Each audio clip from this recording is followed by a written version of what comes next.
Depuis plus de 3 ans que le site Sadirakewouk existe, il vous a permis de découvrir le patrimoine sadiraké. La valorisation de notre commune reste très chère à mon cœur. Aussi, j'ai décidé de vous proposer plusieurs reportages vidéo sur la riche histoire de Sadirak. Aujourd'hui, je vous propose de mieux connaître l'extérieur de notre église. Que nous soyons catholiques ou pas, au sein d'un village, l'église reste un lieu de rassemblement pour une très grande majorité des habitants. Elle fait partie de leur histoire.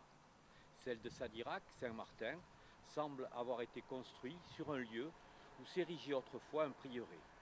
Une vieille histoire qui date du XIIe siècle.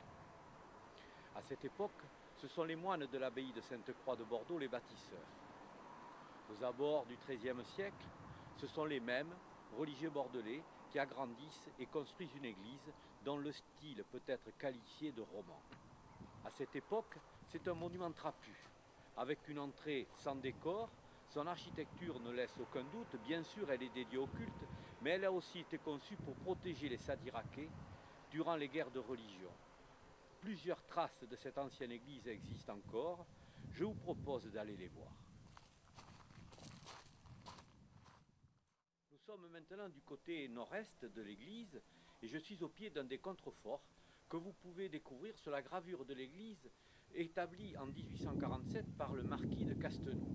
On voit que ces contreforts donnent une idée de la lourdeur de la construction originelle de cette église.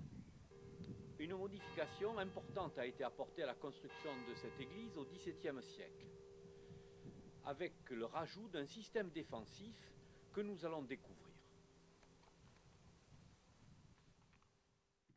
C'est un texte de 1612 qui nous permet de prendre connaissance de cette histoire. Un particulier de Sadirak avait fait provision de matériaux pour construire sa maison. Mais les mouvements de rébellion, de guerre et ceux de la prétendue réformée religion étant survenus, la pierre fut employée pour fortifier l'église et ainsi que pour clore le cimetière.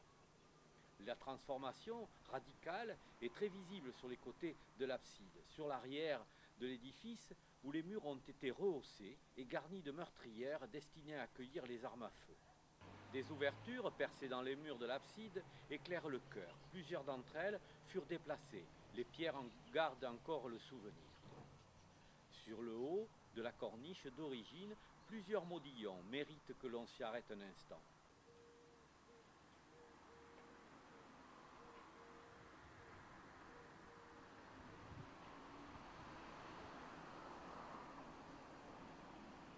Notamment un. Il reflète parfaitement l'esprit libre des compagnons tailleurs de pierre au Moyen-Âge. Avec un peu d'attention, on arrive à reconnaître un satyre, doté de ces beaux instruments de virilité. Si vous êtes passionné de vieilles pierres, scrutez bien les murs extérieurs de l'abside. Suivant les éclairages, donc les moments de la journée, vous y découvrirez de nombreuses marques, laissées par les compagnons bâtisseurs. Elles servaient à mesurer la progression de leur travail. C'était une forme de butin de salaire.